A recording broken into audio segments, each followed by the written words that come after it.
Welcome to Pretty Lies and Alibis. Join us as we seek the truth and travel the long road to justice. Hi, everybody. It's Wednesday, and we have something entirely different for you guys today. It feels weird. Yeah, very weird. So we've talked for a couple of months, and if you guys have listened to some previous episodes, you know we've been back and forth about covering different cases. And just with our lives and everything we both have going on, initially we didn't think we would have time to take on any other case. But we kind of decided in the last few weeks that we're going to. So that's what we're doing tonight. After your oldest daughter said, y'all gotta do something else. I know my oldest daughter loves true crime podcasts, although she doesn't listen to us. Yeah, she doesn't like us. It's just too weird, I think. Yeah. But she has been on us for weeks saying, you guys need to pick up other cases, you know, and she's right. Yep. Because the news with this case has been pretty slow lately. And so we're going to pick up the Gannon Stauch case. Yep. And so we're going to get to that, but we have a couple of updates about the Vallow case, people associated with the Vallows. Yep. So Brandon won that defamation lawsuit. I saw that. A big $12 million. Well deserved, I might say. Yeah. Yeah, what they said about him and everything was horrible. It was so bad, what they accused him of, and with no proof, obviously. But I mean, even saying that his family was hiding child molestation and murders and kidnappings and just all kinds of really crazy stuff. Technically, that was Melanie's family. Yeah. Was doing all that. Right, yeah. What do you call that, projection? Yeah. Where you say somebody else is doing it. But, so the bottom line was that Brandon won $12 million and they settled. Yeah. So I think, I mean, this guy's an attorney and he has a certain code of ethics he has to abide by. And certainly trying to smear somebody in the media is not ethical. Yeah, and this is the same attorney who, Garrett Smith, him and his wife, and I couldn't remember the other attorney's name. That was also called, I don't even remember, but off the top of my head, but his I remember because we've heard that name a few times lately. Yeah, because he was on the other thing with it just left me. Wow, where was I going? With the recording. Yes, with the recording in the police station with Summer Shiflett. So, which resulted in them trying to have Rob Wood, the prosecutor, removed from the case. Exactly. No dice. The judge. I don't know.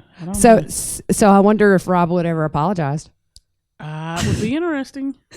I was listening back to that podcast to make sure like our sounds were good, and you get so tickled when I'm going through and I'm like, and the judge thought maybe there would be an apology would be the nice thing to do, and you just lose it. Yeah, it was funny. It was like kindergarten. Yeah.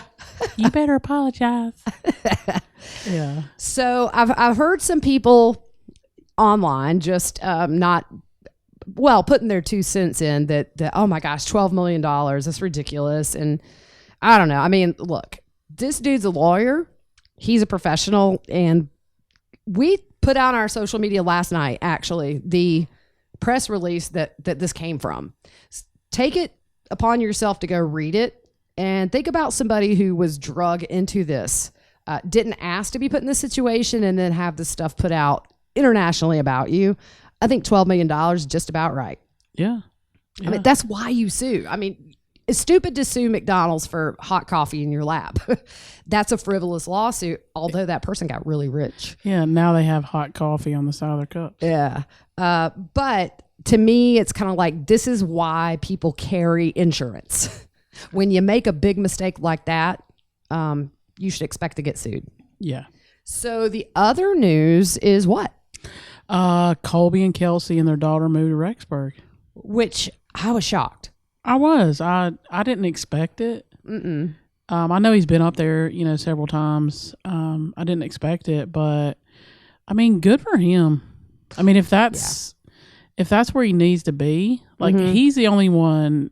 Him and his wife, they know their mental state and what they need for themselves. So if that's what helps him heal, I mean, go for it, dude. I agree. And there's no telling. All I know is I haven't watched the live that they did a couple of days ago on their YouTube page, but I did watch the one where they were going to the gym in the car, and Colby had the most swollen face, and his eyes, you could tell he had been crying, and they acknowledged that he was just having a bad day. Yeah. And so I think with Colby, you've kind of seen the stages of grief with him, just what little he's been in the public eye. And it just seems like right now, maybe he's kind of hitting that reality phase. Yeah. Where it just hits you, you have the 7 stages of grief.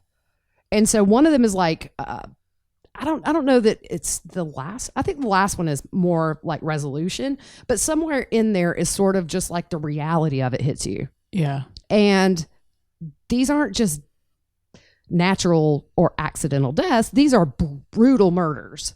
Yep. That drug on for months. So I can't say that I understand what Colby's going through. So if he feels like that's where he needs to be, like you said, good for them. Yeah.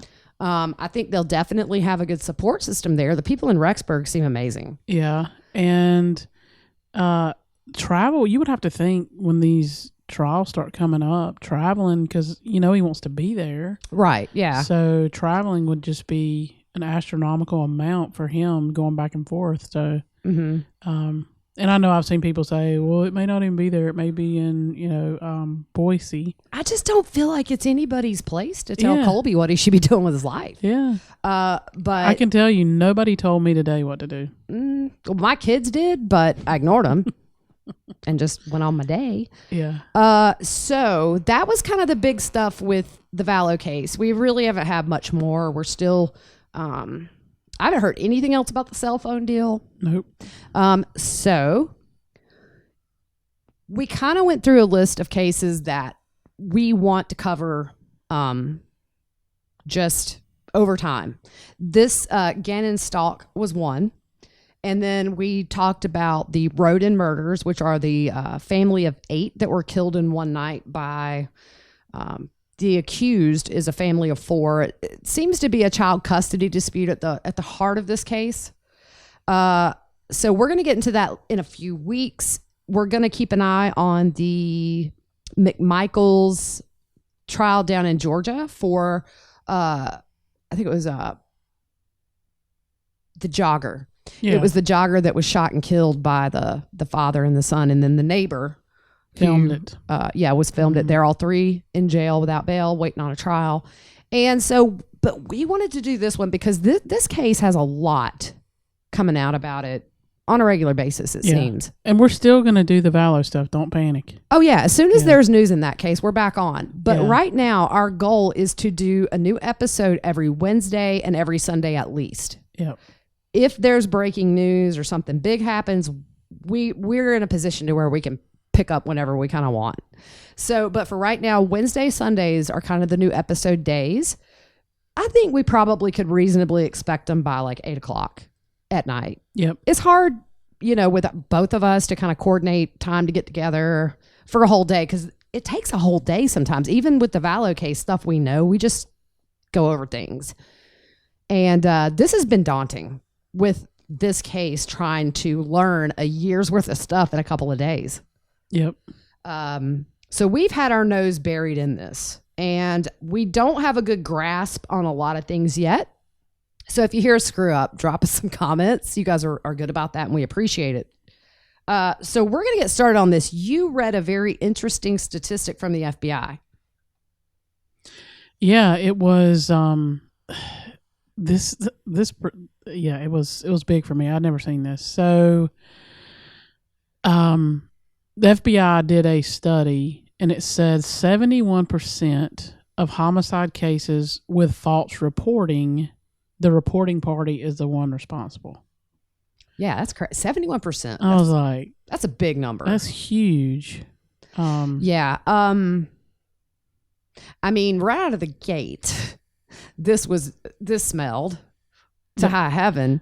But we're going to get into this now. So we know the next hearing in this case is the preliminary hearing on March the 11th and the 12th. We're going to live tweet that and cover it like we did with like we are doing with the Vallow case. So what charges is she facing? So she has first degree, and she is Letitia Stauch. I think it's Stauch. Stauch. I've heard 10 million different. Yeah, me too. But so first degree murder after deliberation, first degree murder of a person under 12 by someone in a position of trust, child abuse resulting in death, tampering with a deceased human body, tampering with physical evidence, 7 counts of a crime of violence for using a weapon. The weapons listed in the complaint include a firearm, blunt object, and sharp object, and 1 count of a crime of violence causing severe bodily injury or death.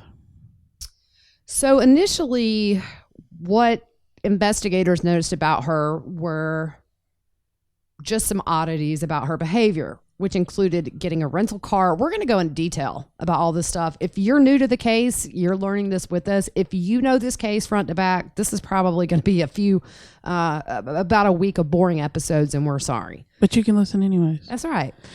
Can I just tell you where my mind went when I first started reading all this stuff? Where?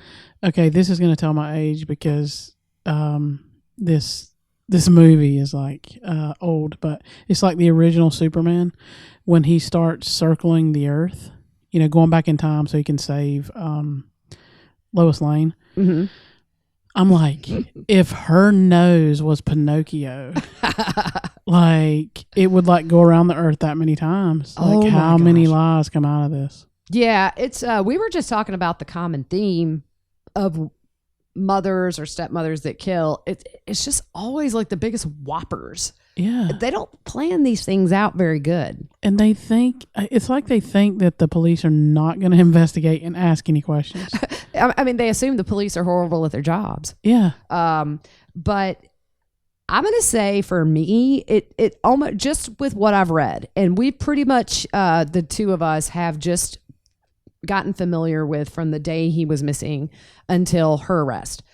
I'm going to say, just from what I've seen, it doesn't really seem like this was a planned murder. I don't get that feeling. Yeah. It just seems really chaotic and just frantic almost, like with the cleaning supplies, but we'll get there. Yeah. So her getting a rental car, disconnecting her cell phone from service for long periods of time. Like, who does that? Nobody. People that are hiding something or cheating on their spouse or whatever. That don't want to know. Yeah, where you're at. Yeah. Apparently, Alex Cox didn't do that because that's how we nailed him down to Chad's yard. Exactly. Abnormal patterns of travel, continually evolving story of events, and then she left Colorado. So all those things were red flags to investigators in the early days. Did you say false report of rape? I don't know if you did or not. I did. Okay, sorry, I missed it. Did you zone out? I was zoning. Yeah. Yep. Yeah, so we're starting on January 26th. Yeah, so they went hiking at the Garden of the Gods. It was Gannon, Tisha, and Lena. Yes. And they went hiking. We were talking right before we came on. Did we call her Letitia, Tisha, or T? And Fruit Loop said, what'd you say? I think I said you call her a big liar. You said I'm gonna call her stupid. Oh, that's what I said. So let us know what most people are calling her because we just don't know yet. Yep. Okay, so then we go into January 27th, and that's the day Gannon was murdered. Yep. He stayed home from school that day. Letitia told Al, which is his dad, that Gannon had been having some stomach problems. She informed the school that he would be absent that day. Now, we need to do a who's who for everybody who's listening that might not know. So, obviously, there's Gannon, age 11 at his death. Letitia is the stepmom, and she does have a prior record in North Carolina. She has 2 different convictions. One for communicating threats, which was a misdemeanor, and unauthorized use of a motor vehicle. She was sentenced to 45 days confinement and 18 months probation. Then she had a teaching certificate. It was suspended on May 11th, 2016. She filed a claim of harassment and retaliation, and she was found to have breached her contract by engaging in unprofessional conduct, willingly neglecting her duty, and failing to comply with the provisions of her contract. Yep. So you have to kind of do something pretty big for that to happen. Oh, yeah. We both worked in education, and we've seen a lot of people get some slap on the wrist. But, yep. In order to get your teaching license revoked or certificate, whatever she had, usually it's a pretty big deal. Yeah. You mentioned that Al is Gannon's dad. Yep. And he's in the National Guard, and he wasn't there when Gannon went missing, right? No, he was National Guard. They normally go like every other weekend for training. But I think he was supposed to have been gone for an extended time. I think it was a couple of months that Gannon was going to be home with Letitia. So, but he was away for training when Gannon was murdered. Yep. And then you have Harley Hunt, who is Letitia's biological daughter. Mm-hmm. Lena is Gannon's younger sister, his biological sister. She's 8. And that is Al and Landon's daughter. And Landon is Al's ex-wife. Yep, which is Gannon's biological mom. And Lena's. Is it Lena? Yep, Lena. Yep. Yeah. And she is from South Carolina, which we are too. So where they arrested Letitia, I have a house in that city. So the next time we go to Myrtle Beach, we are going to stop in Loris to see Gannon's resting place. Yep. It's not far. It's maybe 10 minutes off the road for us. So we'll later on, probably in spring, post some pictures of that. And then we have Brenda, I think it's Acquard. Yeah. It's Letitia's aunt. So those are the people that we wanted to mention in the Who's Who for those of you like us who don't know this case front to back yet. Yeah. And they lived in a middle to upper class neighborhood in Colorado Springs. Colorado Springs is really beautiful. I love Garden of the Gods. But really beautiful area of the country that they lived in.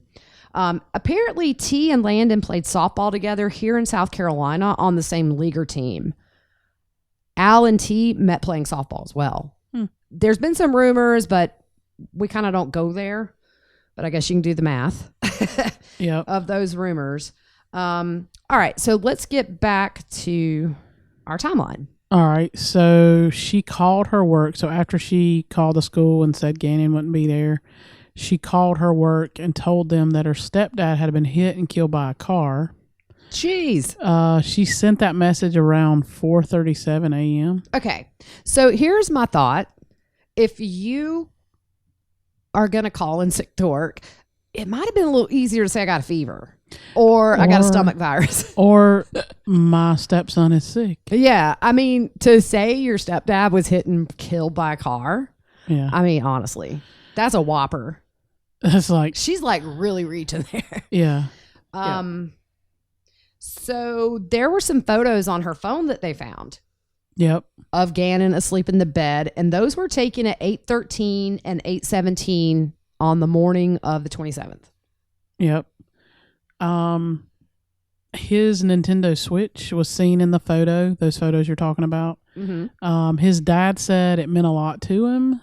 There was a Google search to see. Later on, there was a Google search to see if you could track a Nintendo Switch, track the location. And you can't. So they're thinking she may have gotten rid of it because it hasn't been found. Yeah, and that might be why she did that search, because if she were going to try to set this up as a runaway situation, probably the first red flag would be if his Nintendo Switch was still there. Yeah. So she probably had to Google search to see, can you trace it? And then when she couldn't, whenever she took him, we don't know if that was found on him or not, but apparently she wanted to make sure it wasn't in the house because it probably would have raised some flags with Al at least. Yep.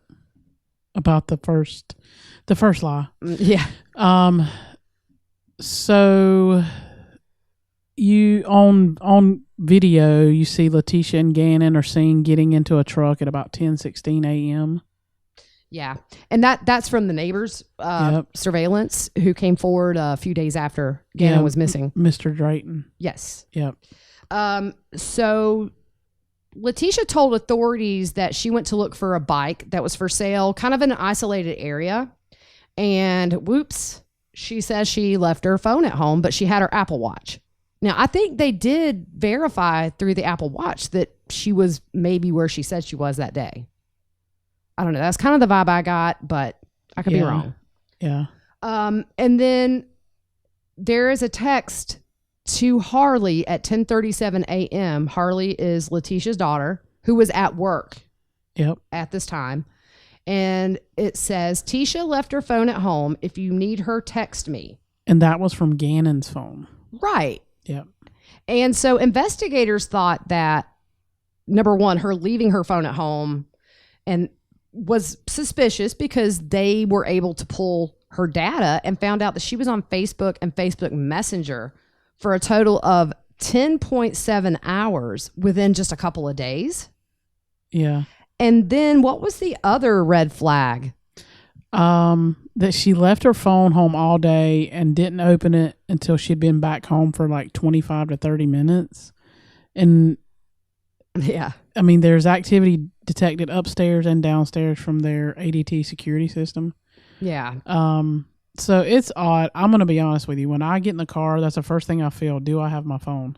Yeah. And not only that, but the really rare times where I forget my phone, when I come in, what do? It's the first place you look, check to see if you have any calls or texts. Exactly. So 25 minutes she's home and there's activity upstairs and downstairs. It seems like she's busy. Yep.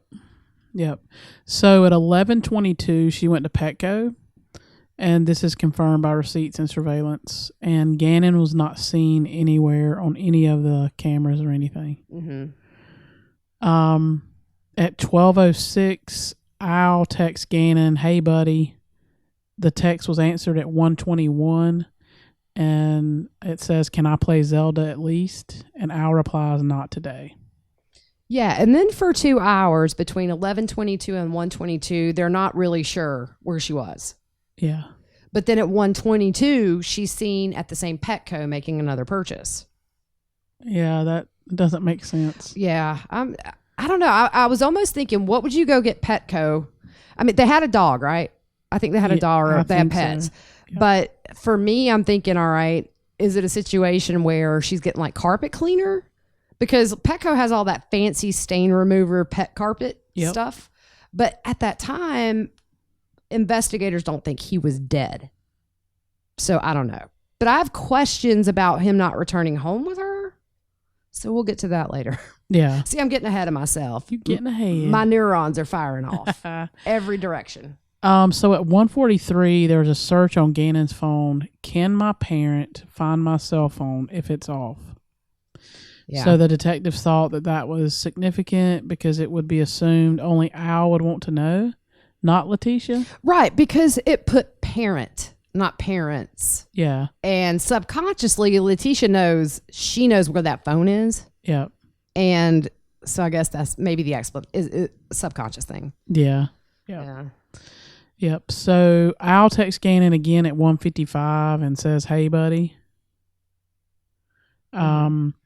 There's no movement from inside the house between 10:12 and 2:22. Right, because at that point, Lena was at school. Yep. Harley was at work, and we saw Gannon get in the car with Letitia. So, yeah, house is empty. Yep. So at 2:19, the truck is seen pulling back into the driveway. It's backed in the driveway, and Letitia is seen getting out, but we don't see Gannon. And the neighbor, I think, he talked about really watching this video, trying to find anything, right? Like for 30 minutes. He said he watched it like 30 times. Yeah. Yeah. And what was he looking for? He was seeing if, what he said was the day before, Gannon was like running around when he got out of the car. They were like running around the yard, and then he runs up the steps and goes in the house. Mm-hmm. He claimed on the video that we were talking about earlier when they got in the truck that he was moving very slow. Yeah. That he was moving slow. So he was trying to determine if Gannon got out of the truck when they got back. Yeah. And he said he never saw him get out of the truck. Right. He said you can actually hear her locking the truck. Mm-hmm. As she gets out and shuts her door, she locks the truck. So he didn't see anything. Yeah. I mean, we don't know if police look further into some of those times, and right, or somebody on the other side of the truck, if their house was over there, if they had a ring, we don't know. I mean, as with pretty much any huge cases in the media, they're not going to release everything they have. Sure. But this is just where I get confused because to me, I agree with the guy that he was walking super slow. Yeah. So I guess my theory, or what I'm wondering is it possible that he was injured enough when they left that morning and you didn't see him come back? I would just assume that she had killed him at some point between when they weren't there. Yeah. So I guess that's where I'm really super confused, is if he wasn't seen coming home, how do they think he got back in the house? So maybe that they do have something else. Yeah. Yep. But it's, yeah. Yeah. So, evidence shows a violent event with blood splatter on the walls and blood stains on the mattress. Obviously, something had been cleaned. Yeah. Because they found blood in the outlet. Yeah, when they moved the plate. They removed the plate on the outlet, and there was blood behind that. So obviously, there had been some cleaning done. But here's the thing. I don't think they saw this the first go around. No, I don't either. It wasn't until the next time they were there. Yeah. That I think that maybe what sparked everything was when they removed that wall plate and found the blood. And I mean, they would have had to have a search warrant by then. Yeah, they had the crime scene out there and everything, I think, for a lot of that day. Yeah. But their original time in the house was just because they thought that he had just run away. Right. But I mean, to me, what's kind of freaky is kind of the theory that maybe his body was in the trunk when they were conducting the search. Yeah. You got to be crazy to think, what if they had said, "Hey, let's check your trunk"? Yeah. I mean, driving around with these bodies and stuff in the car like Alex did with Tylee and JJ. Yeah. I mean, what if she'd have got pulled over at some point? Yeah, it's crazy. Yeah. So there was also blood soaked through the carpet pad, and onto the concrete. They believe Gannon's body was brought through the house into the garage and put into her Volkswagen Tiguan, which I had never heard of that vehicle. I haven't either till this time. Her phone was locked at 9:56 a.m. and not opened until 2:45, which was 30 minutes after she got home. Now, I have an Apple Watch, but I actually haven't worn it in a while because my son forgot the password that he borrowed. Like when he borrowed my watch, he changed the email to his notification and then forgot the password. So I haven't had one for about a year. Is it still a situation to where you can't get independent calls on your watch? You have to have your phone nearby? No, the new ones you can have your watch just by itself. Oh, okay. Yep. Okay, I didn't know that. Yeah, I think it's the 4. The 4 was an upgrade. No, yeah, no, it might be the 3. I have the one you can do that with, but I was like, I ain't paying $10 a month just so I can do that. No. So, I mean, you look like Knight Rider. Yeah, like I know, talking right? into your watch. Yeah, my point, I always have my phone with me. So yeah. But yeah, so she could have, if she has that phone, she could have had her watch. Yeah, but still, the thing is, it's going to track her. Well, but I think the bigger point is she might not have thought that watch could track her. You just don't know. But I mean, I think what was significant is she left her phone. Yep. And didn't check it for a half hour after they were home. Yeah. So,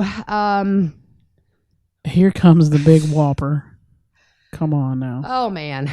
Why is it that women go, it almost seems like the default accusation when women are backed in a corner and they've done something really bad is to accuse somebody of rape. Yeah. Or molestation. Yeah. What's crazy for this is, rape is a very real thing. Oh gosh, yes. And you have people like her who make this up, and it's not something to make up. It just seems to be a pattern. Lori did it about Joe. Yep. She did it about, clearing her name for a murder, but it's almost like, if you remember on that recording that was made where Lori's talking, she does talk about murder. Yeah. With Joe. Yeah. And so, I mean, here comes that 71% deal again. False. But the reason was the baseless claims or the unproven claims that he molested the kids. Yeah. So yeah, it just seems to me like it's a go-to for women that are super in trouble. Yeah. And just her whole story, like, it changed so much. Oh, it changed. It was like she told everybody a different story.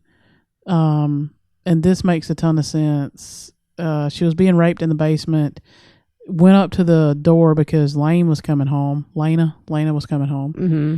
Told her to go out and play outside and went back down and let him finish raping her. Yeah. Like, that makes no sense. No. And it's just a slap in the face to any man or woman or, you know, that has been a victim.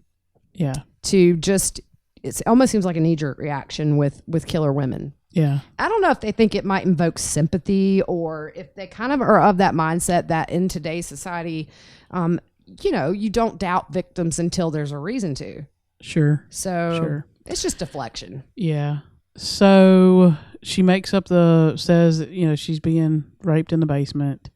At 3:15 is when Letitia said she last saw Gannon. Mm-hmm.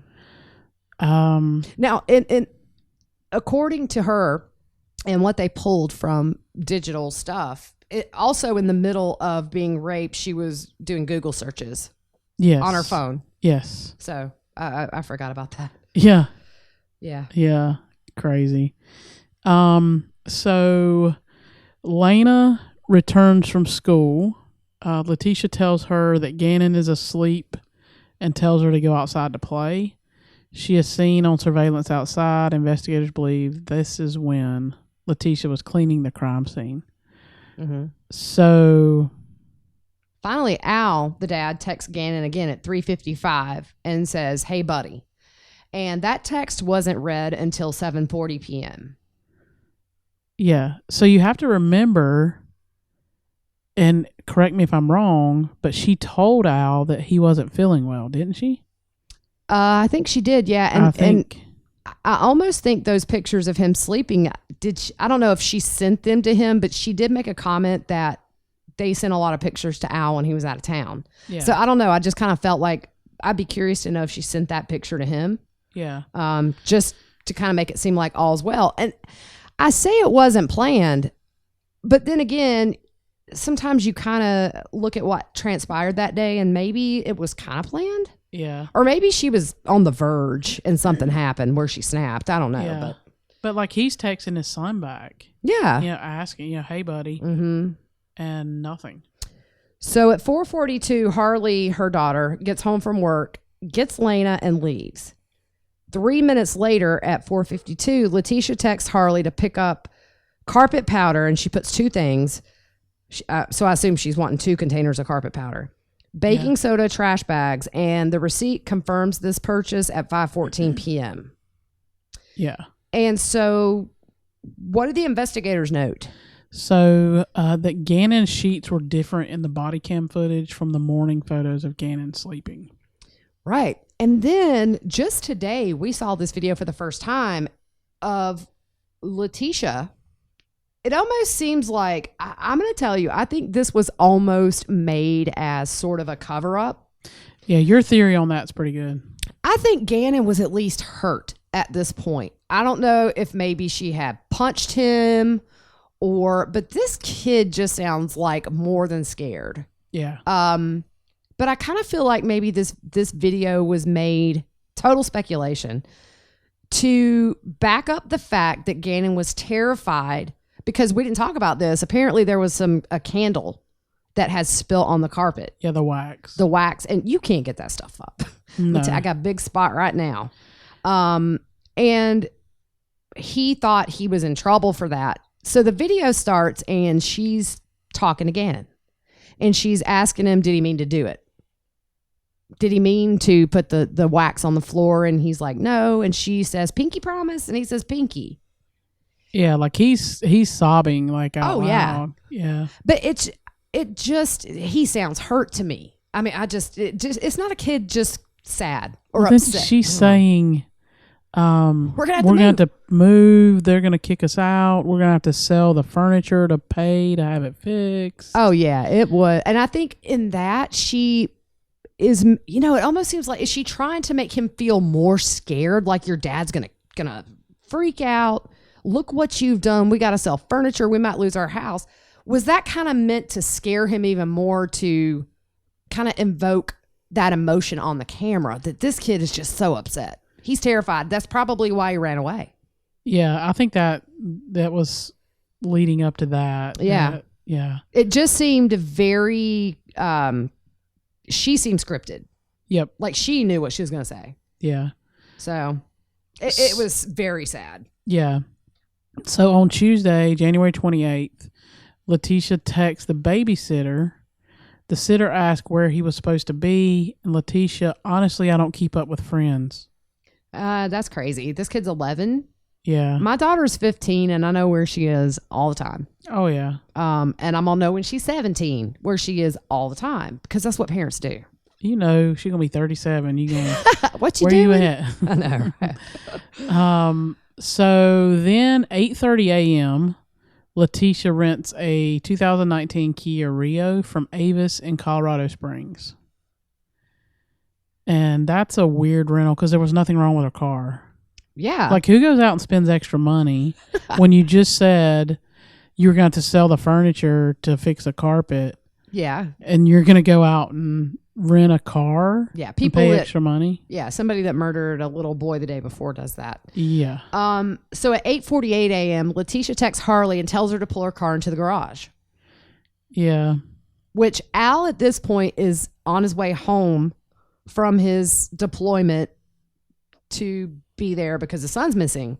Yep. I kind of think maybe she did this, it's like, okay, he's on his way home. She has no time to double, triple check anything.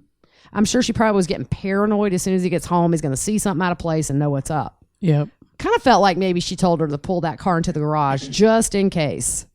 Yeah. There's something on that ground. Yep. That might hide it. Yeah.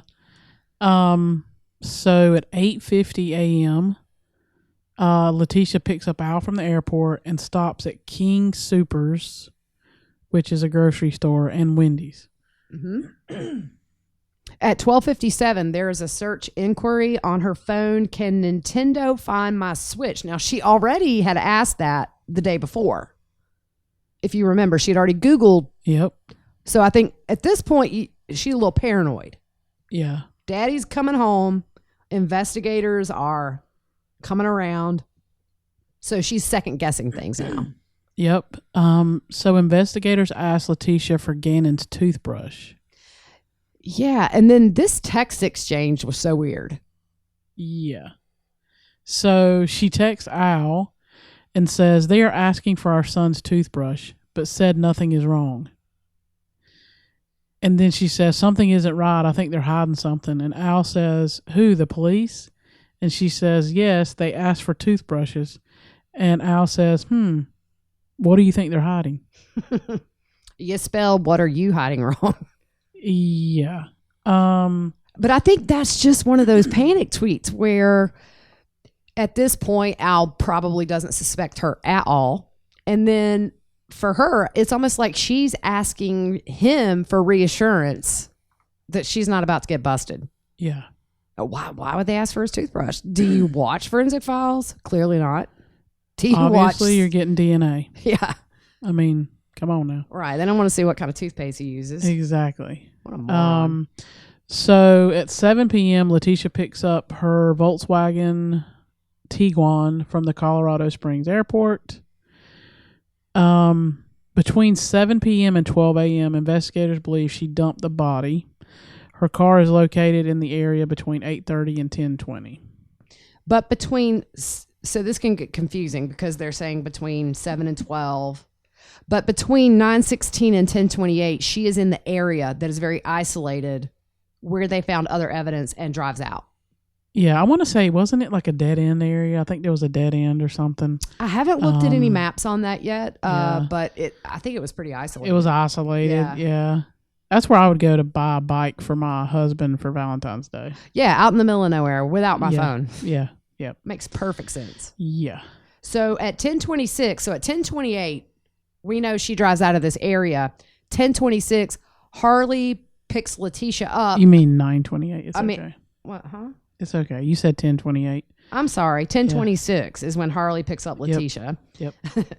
It's the number thing. You know our math skills. Or just numbers in general. And where Harley picked Letitia up is about 33 to 35 miles away from the site where she dumped his body. Yeah. And I don't know. I'm looking at our notes. I have a time just randomly stuck in here of the 10:45. Sorry, that's where that came from. Gotcha. My eyes are going all over this page. Gotcha. So Letitia makes a statement to investigators via a text message. And I'm just going to say again, I almost feel like she's fishing here. You know, she's reaching out to law enforcement. What do you want from me? Because I have nothing. She's telling them subconsciously, quit looking at me. I'm not your girl. Yeah, and says, one of your very own leaked to me what you guys were doing. She says, I did nothing or I'm being set up. I'm not even sure, other than being told that by she's saying another officer with El Paso is telling her some stuff. I was told I couldn't go home to sleep. And on top of that, men were sent to a home with a minor female, and she was forced to stay there. Yeah, I mean, this is the text message, so I'm not sure where she's going with this, but yeah, I assume she's talking about Lena. Is that who she's talking about? I don't know what she means. Men were sent home with a minor female. I don't know. And she was forced to stay there, not to even have good. Yeah. Here's my deal. Like, we're just normal people, right? So law enforcement, and we know a lot of cops and detectives and stuff, they deal with this stuff every day. Yeah. So they can read your actions and your reactions better than anything. Exactly. I mean, just nonverbal communication. Yeah. They're trained on that. It's kind of like the mom lie detector. Yeah. I can tell if my kid is about to lie to me or fabricate an argument with their sibling and just make the other one out to be evil before they open their mouth. Yeah. It's the same with investigators. You can't tell somebody who does this day in and day out. You're not going to fool somebody that does this for a living. Exactly. Because if you fool them, by the time they pull all your GPS data and DNA stuff, you're busted. Oh, most definitely. So the detective responds and says, come in to talk to me. I would just like information to find Gannon. So that's all they were asking her. Yeah. Well, if you have something to hide, you're not going to want to talk to him. Well, of course, yeah. And we're getting ready to get into the neighbor. So Drayton and his wife, Tamika, there was like a little group standing in the front yard because a lot of people came to help look for him. Yeah. They were looking through the snow and everything and had dogs out and everything. But so they approach her and tell her that Mr. Drayton says, I have my video cameras on my house actually catch your property. Would you like me to go look and see what I can see? And she says no. His wife then says that she was kind of smiling and acting like nothing was really wrong. Oh, that sounds familiar. Exactly. Reminds you of when Charles was killed by Alex. Exactly. I mean, you've got that body cam footage of her just smiling. Of Lori, yeah. Like hi, nothing. Neighbor. Yeah, all that stuff. Sorry, neighbor. Yeah. Every time I see that footage, I laugh when that woman brings her trash out because she didn't need to bring that trash out. No, she being nosy. You would have done the same thing. Heck yeah. Yeah, you'd have been out there. I'd have been cleaning out drawers Yeah, I would have been out there cutting my grass with some scissors or something. So she just said it was like she was at a barbecue. Yeah, clearly, it raised flags with the neighbors. I mean, and then later on she gets on other tangents talking about people not telling the truth about her and all. And I'm like, but think about what the neighbor said. She's out there carefree, smiling, nothing's wrong. When, the day before, couple of days before, she's saying that her and Gannon were violently raped and he was kidnapped. And I don't want to see surveillance. I'm okay. I'm happy. I'm not sad. Yeah. I mean, come on. Yeah. So then we move on to Wednesday, January 29th. And this is when the Kia Rio is returned in the morning, and Harley picks her up. Mm-hmm.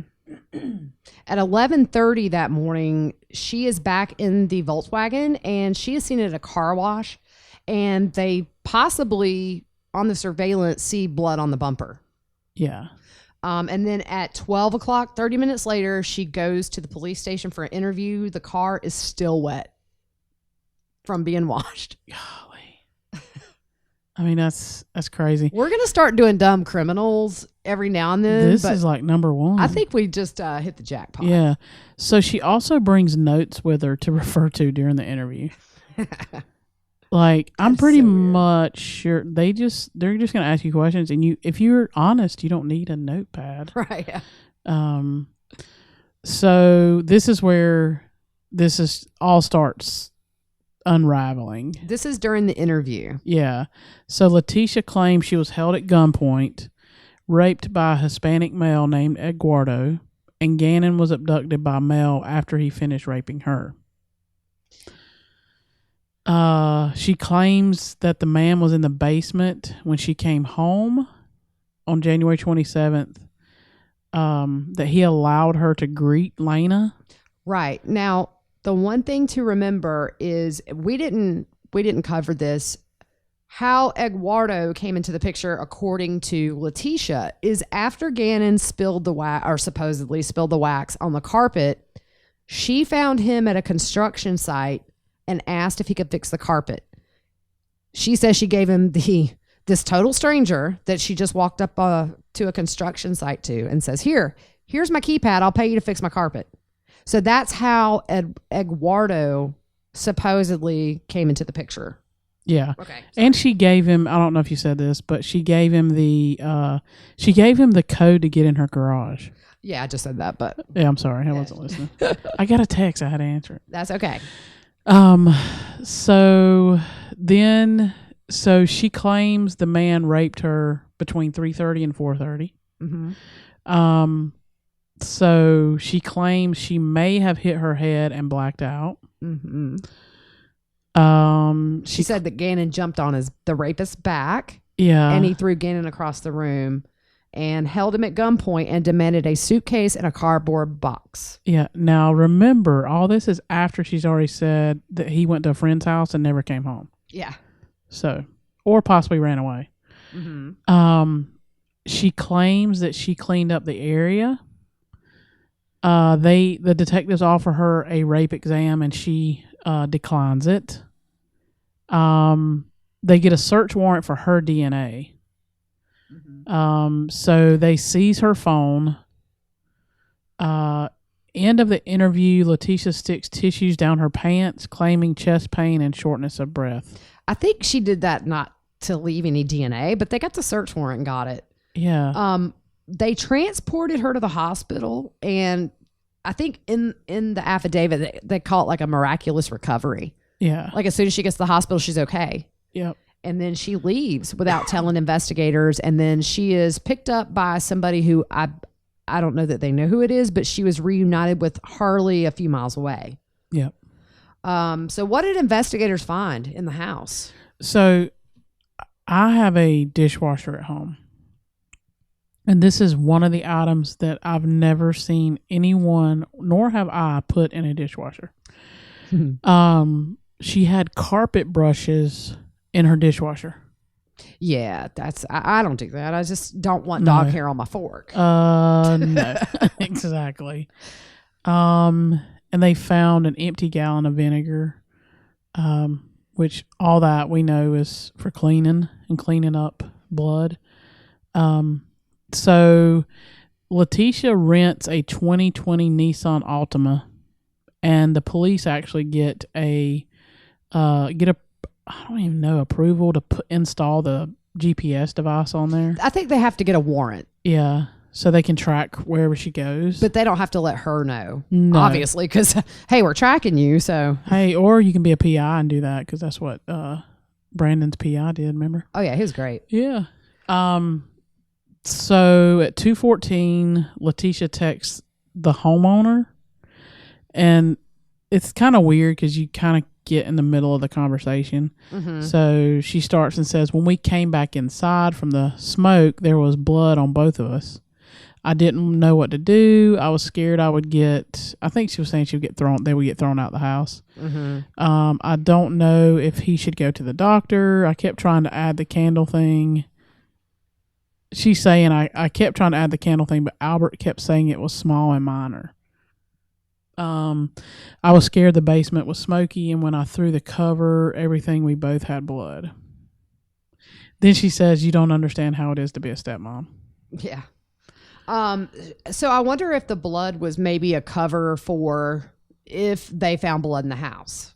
Yep. You know, it almost seems like she's trying to stay one step ahead, but in a really hilariously bad way. Yeah, and it sounds like she may have made something up about him getting hurt outside or something. Well, I don't know if she's talking about the blood from what she said was the cut on his foot, which, yep. Yeah, but. Yeah.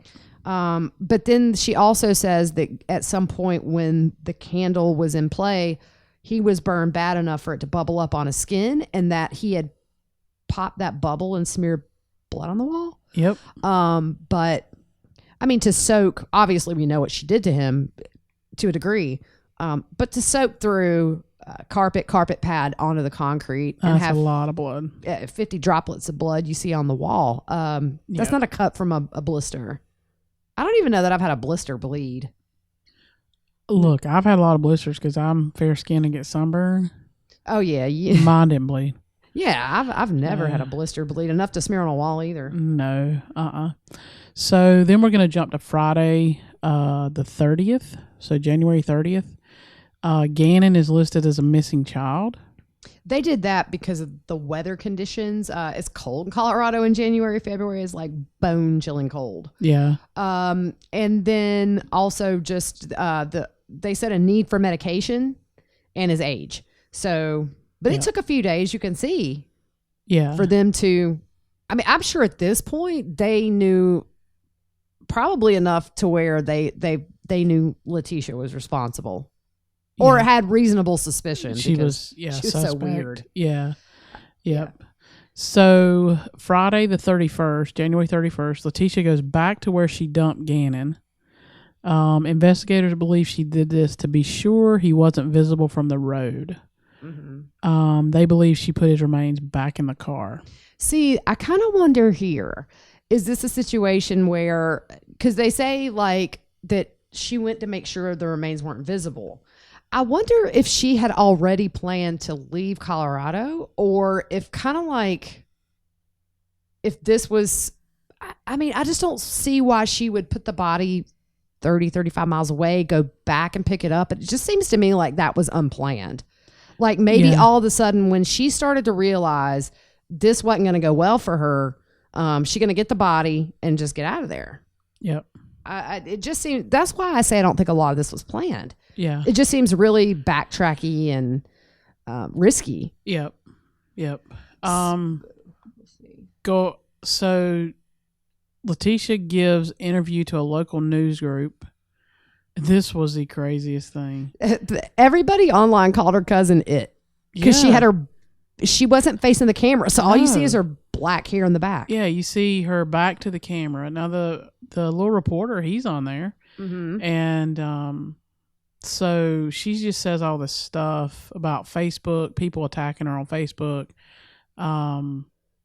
She also talks about the cops denied her an attorney, water, or a bathroom when she was being questioned, and said that Harley was pulled over, handcuffed with guns drawn, and the cops said they would shoot her. Like, she's saying all this stuff, and I'm just listening to it saying it's just lie after lie after lie. Yeah. I think, this case, I still can't believe, like, just, yeah, these lies. It's just, how did she ever think that they would be good enough? Yeah. But I mean, murderers are convinced that they're going to get away with it for the most part, but man, she's just stupid. Yeah, it's like what we said about Lori. Like, she talks and says all these lies, and it's like she's convinced that's truth. And yeah. But it's like one lie after the other. Like, she's just a pathological liar. But I guess if she is convinced it's truth, then she just figures it would be very easy for anybody else to believe it. Yeah. Because in her mind, you know, she knows the truth, but so I know what I was going to interject here. So we had a case here. I don't even know. We were probably in high school, I guess. It's a Susan Smith case. Oh yeah. Where the mom drowned her kids, like rolled her car in the woods. And it's the same thing. She claims that somebody hijacked her car. And, you know, for a week or whatever, she's on the news. They're pleading for the kid's return, all this stuff. And then you find out she killed him. Well, initially what she said was that, and I know it's bad, we call red lights that don't turn green for a long time here in South Carolina. We call them Susan Smith red lights. I still do. Yeah, I do too. Yeah. Because she was claiming that she was at this red light that was taking forever to turn green. And she said that a black male jumped in the car and took off with the boys. Yep. So there was a sketch put out. Yeah, like she did the whole deal. And her husband, you know, they're crying on pleading for it because the kids were just little. They were little. Like 2 and 1. Yeah, or maybe like 3 and 1. Yeah, something like that. Yeah. But it's the same deal. Yeah. Like she's claiming all this stuff. Right. But ultimately for her, it was just that she was having an affair with a man who didn't want kids. Yeah. And he wrote her a letter and said, I don't want kids. You know, it wasn't a mean letter. He just was literally saying, like, this is not what I want for my life, but you'll find somebody who will love those kids. Yeah. And so I think the theory was, you know, that it was an attempt to get rid of the kids. Yeah. So the thing about the red light is it had to be triggered by a car sitting at the other red light. Mm-hmm. And there was no witness. There was no other car at the red light. So she wouldn't have been sitting there that long. So that's why we called it a Susan Smith red light. Yep. It's a Southern thing. Sorry. It is. Sorry. So on February the 1st, detectives find blood on the rear of her vehicle, the rear passenger seat, the front passenger seat, and near the glove box. They also find a bloody sock and particle board with Gannon's blood on it near where she dumped his body. Yep. And the excuse as to why the particle board would have been there is because Al does woodworking, and she said sometimes they will haul off excess wood, you know, to go take it, I guess, to the dump or whatever. Yeah. Wow. So socks and wood flying out of the back of a truck. Yeah. I mean, you know, it's so convenient. Yeah. It's we should keep a list of how many lies this has been because we're already at like 500. And if we had $1 for every one, I know, right? We'd be on a beach in Mexico. Yeah. So they find 50 droplets of it's a tongue twister. Suspected blood on the walls near his bed. Mm-hmm. That's a lot of blood. Yeah. Clearly, the volume of blood in his room was a lot. Yeah.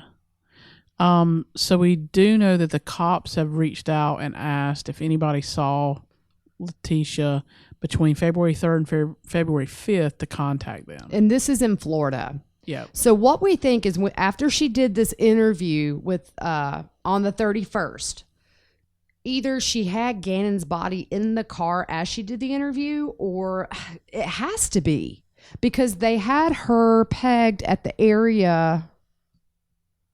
Was it earlier that morning? She was back in the area where Gannon was. See, this is where, like, this case being new, I'm literally thinking out loud here. Sorry. Yeah, it gets a little. But regardless, yeah.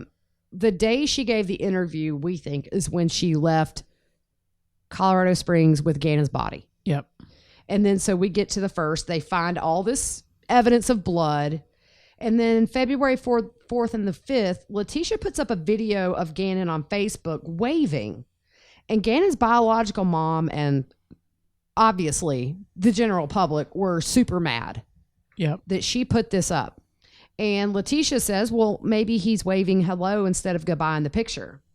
This is also when the surveillance video is released. And when Al saw it, what did he do? He cried and said she lied. He didn't go to a friend's house. Yeah. So, but if you think about it, he goes missing, and you're looking at, it takes about, what, a week for Al to really just be like, okay. Yeah, but remember, during all this time, she wasn't at the house. So, oh, that's right. Remember his ex-wife, Landon, comes in and she stays at their home. Right, like any normal set of parents would do when your child's missing. Yeah. Apparently it ticked Letitia off. And yeah, I mean, we've discussed it. Like, even though you're divorced, when something like this happens, it causes you to drop all that and you're just worried about your kid. Oh, yeah. So she doesn't like it. Letitia doesn't like it. So they leave. And we discussed this. I find it hard to believe the police wouldn't allow her to let them escort her back in if she would have asked. Escorted back in to get some clothes. Yeah, I mean... I just find that a little hard to believe they wouldn't do that. She probably didn't want to go back in that house. No. She's just blaming everybody for every bad thing that happens to her, but... She didn't want to be caught on the carpet. Like, right, yeah, come on. Exactly. So on the 12th, on February the 12th, Letitia starts blaming social media for harassment, and she tries to fill in some details about Gannon and her actions around the time of his disappearance, but it only raises more suspicions. Yeah. Yep. So February 13th, investigators start monitoring calls between Letitia and Al, and he's cooperative. He knows they're monitoring them. Mm-hmm. So Letitia states that Gannon burned himself so bad on his skin. Yeah. That his skin bubbled, and she says he picked it and smeared blood on the wall. The thing there is, nobody had mentioned anything about there being blood on the wall. Right. And that's a good point. Yeah. Because how is she, if she didn't do anything to him, how would she know there was blood on the wall? Because it was clean. Yeah. Why are you making an excuse why there would be blood found on the wall? But I've noticed she does this a lot. She anticipates questions like that, and she tries to provide answers before the questions are even asked. Yeah, and it makes sure she did it again on something else. I don't remember, but there's twice that she has made a statement and nobody asked or said anything about it. Mm-hmm. And this case has a gag order on it. Yeah. Like, the judge issued a gag order, so they haven't released a lot. Like, we got all the stuff from the affidavit because somebody leaked it illegally. Yeah, I think they were arrested or they got in big trouble for leaking this. Yeah. But I know just from the earlier articles I read or Facebook groups that I kind of visited in the last couple of days, there was kind of with the Vallow case, the same level of frustration that any kind of news or updates were non-existent for a while. Yeah. So on February 14th, in a phone call with Al, she says that the rapist was Quincy Brown. So we went from Eduardo to now Quincy Brown. Now Quincy was on Pikes Peak most wanted list. Yeah, he was like the most wanted person in Colorado. Yeah. So let's pick one of the most wanted people. Yeah, and also that he was still in the house when the cops came. So she says she tried to tell him. Yeah, I mean, if I've got cops at my house and there's a rapist in my basement, I'm going to grab the cop and run out my yard. Yeah, I'm going to say, there's a rapist in the house. Thank goodness you're here because there's a guy, he's still, you know what I mean? Right, yeah. So she says that the rapist abducted Gannon, that she knew who he was because an ID fell out of his pocket. She sent a picture of Quincy Brown to Al. Yes. And you could probably just find that with a Google search of who's wanted. Oh, yeah. What I'm interested to see is, in the affidavit, they've definitely released some Google searches that were just, I don't know. Does she just Google random thoughts? Because her Google searches are crazy. I don't think she knows what a Google search is. I don't know what she's doing, but I mean, she's just having conversations with Google. Is she that lonely that she's It was having like a journal. It was like a journal. Maybe she was trying to ask Siri. I I don't know. To have some companionship. It would be like, I mean, I don't even know if we have this in here or whatever, but it was stuff like, my husband doesn't pay attention to me. Yeah. It wasn't, what do you do to make your husband pay attention? It was like, my husband doesn't pay attention to me. You know what I mean? And one of them was like, is the biological mom going to buy me a gift for taking care of her son or for some holiday or something? It's like she's shaking an 8-ball and waiting on an answer. That's funny. Like, come on now. Come on. Will I go to jail? Yes. Does not look good. Yes. So she says that Quincy followed her home from Petco. That he was laying in the road in front of her car. When she stopped to prevent from running over him, he jumped in the car and made her drive to her house. Oh man, it's like a movie. I mean, I've seen this like on American Horror Story, where somebody is in the middle of the road and they get hit because they want to do you harm. Yeah, but yeah, no. I just can't believe it. There's no word. I'm sitting here literally like, what in the world? Yeah. Yeah. You would think, okay, and I understand when you tell a lie, you have to tell 35 million other lies to cover up the one lie. But you would think, I mean, you would keep the same lie. I mean, why do you keep, because you're talking to police. It's almost like she was thinking about things, and then the scenario she comes up with a couple of days later is, in her mind, much better than the original one. So yeah. It's like, it's almost like she didn't think there would be a consequence for 3 completely different stories. Yes. Like, they're just going to say, oh, yeah, okay, now she remembers what happened. Let me wipe this out on the report. Let me wipe this out. Wait, let me get the eraser. Yeah, exactly. She made a boo-boo. So then she says Gannon was riding his bike and fell and hit his head, and Quincy abducted him. And this was in the area where his body was, if I'm not mistaken. She's saying that they went all the way to this area for him to ride his bike, and then Gannon falls, starts bleeding, and Al abducts him. So Al has gone from Petco to... Not Al, but Quincy. I mean, I'm sorry. Yeah. Yeah, it's all right. I got to get these names straight. It's okay. It just, I mean, I'm just surprised that like she was stupid enough to tell 3 different alibis. Yeah. Not even alibi, but what happened. Yeah, excuses. So she says the blood in Gannon's room is a mix of hers and Gannon's because they were both raped. Just gross. Yeah. So February 16th, Al and Landon tell Letitia to stop making statements to the media. So they're ganging up on her. Yeah. Mom and Dad are saying, hush. Yeah. But if you remember, in the one where she's got her back turned, he asked her something. She's like, no, I can't discuss the case. That's what she says. Oh, yeah. Yeah, she says in the thing, yeah. Like, okay, I can't really talk about the case, but I can tell you this and this and this and this.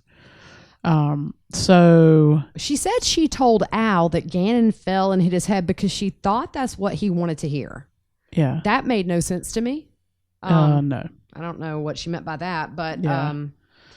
So then on February the 7th okay, what's up with our tongues? I don't know. We're not in a food coma. Yeah. No, we haven't even eaten yet. I think it's just a new case and we're a little nervous. Yeah. So she tells someone on February 17th that she is thinking about flying to Colorado for a lie detector test. And then she says they still think I'm in Colorado. So at this point, she's in Myrtle Beach. Yeah. Then on the 18th, she calls a number for fakepolygraph.com. This is the craziest thing I've never heard of fakepolygraph.com. That's hilarious. Yeah. And says she never got the confirmation for the test she paid for. And what it is you submit to this company the questions that you supposedly answered during this fake polygraph, and they send like a certificate. And they essentially tell her like, nah, my manager won't let me do this. We can't do anything. They take her money. Yeah. So she's like, so what do you do now? You just delete it and go on about life and keep the money? And he's like, yes, we do indeed. And she's like, okay, I got you. Thank you. Goodbye. Because what's she going to do? Call the cops and say fakepolygraph.com kept my money? Exactly. Like, I just don't understand it. You're going to get a certificate and put on your wall that you passed the polygraph? Right. Even the ones the cops give you, they can't use against you. It's just, it's more, I think really polygraphs, not only does it answer questions for law enforcement, but I think it really puts the pressure on the person they're looking at. Yeah. Even though they're not admissible in court, it's just, we've all seen the movies where somebody's like strapped up. Oh, yeah. And it's just a very unsettling thing, I think, in general. So, when we was kids and we'd get in trouble and tell a lie. Oh my gosh, my mom had threatened to take me to the police station. Exactly, mine went too. I'm going to take you down to the police station. We're going to get you a polygraph. Say yeah, you did Pat. Are you the one who ate the cookies? Yeah. Miss Pat, you on here? Yeah. She was like, well, let's go now. I'm going to take you. And Yeah. I'd be like, I'm Keep going down sorry. there. Here's what really happened. Yeah. Boy, that child psychology. I know, right? Oh, I use it all day, every day. Yeah. So some of the questions she asked on there, so that's what it raised a flag in the system is why they wouldn't give her a thing. Yeah. But I guess she was going to put it on social media because that's what she kept saying in the interviews when she was talking. I can't wait for the truth to come out and everybody know that I didn't do anything and y'all are going to have to apologize because I didn't do anything. You know what I mean? What would have been bad is they would have sent her a report and she posted it in like the bottom right in tiny writing, fakepolygraph.com. That would be great. So on February 27th, they called the search off for Gannon. Yep. 28th, what happens? The arrest warrant is signed for Letitia. March the 2nd, she's arrested and charged with first-degree murder, tampering with the body, and child abuse resulting in death. So she's on March 4th, she is extradited from Myrtle Beach to Colorado. And on the way, she gets out of handcuffs and attacks the officer enough to send them to the hospital. And they put her in jail in Kansas for like 12 hours. Yeah. I'm curious, did they only have one officer escorting her? No, I bet it was more than one. Yeah. I would think it'd been more than one. I don't know. I would think it'd be more than one for sure. Yeah. But so he had to go get treatment. Yeah. And they put her into Pokey for 12 hours in Kansas. So March 4th is when she was extradited. On the 18th, they found his body in Pace, Florida, and the 9 additional charges were filed, and we read those off at the top of the show. Yeah. So that's where we're going to stop today, up to the arrest. So we're going to kind of do this like we did Vallow, where we just sort of dive into the depths of the case, and we're going to read through a lot of stuff. We just haven't had time yet. So we just wanted to get through at least from the day he went missing till she was arrested. Yeah. And for those of you that know the case, sorry it's really boring, but I promise you in a few episodes, we're going to start trying to dig deeper and maybe find some things that go in a direction that is new. Yep. So for the new format, eventually, once we kind of get through this case, we kind of want to do a little brief news segment at the beginning where we might pick 2 or 3 really good legal articles or little cases. Sometimes they're a little crazy, sometimes they're funny, but just a little roundup of news stories, and then do kind of the bulk of what we're going to talk about. And then eventually we would like to start doing maybe an episode here and there on famous cases of the past, like Jodi Arias or James Holmes. And I sat in on those trials a little bit in those courtrooms, or we may even do like a cold case where there's a missing person or an unsolved crime. Yeah. So we kind of just want to branch out. We love doing this. It's, half the time we'd be hanging out anyway.